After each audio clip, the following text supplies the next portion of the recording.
Alqışlayın. Alqışlayırıq.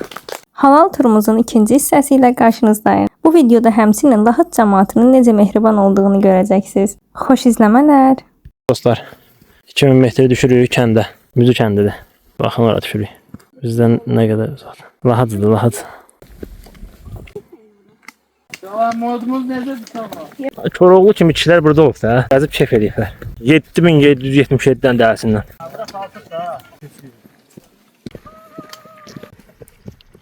Hara bir dənə düz yox. Dur, ana şəkil çəkəcəm. Sən gəl qorxma. Gəl qabaqda keç, mən çəkirəm kadir. Qoy mənə vursun çəkmə. Baxmayın, onlara baxmayın. Gülün. Bu kəndin adı nədir buranın? Lahat qəsəbəsindəyik. Düşmüşük yamaca. Sağ ol.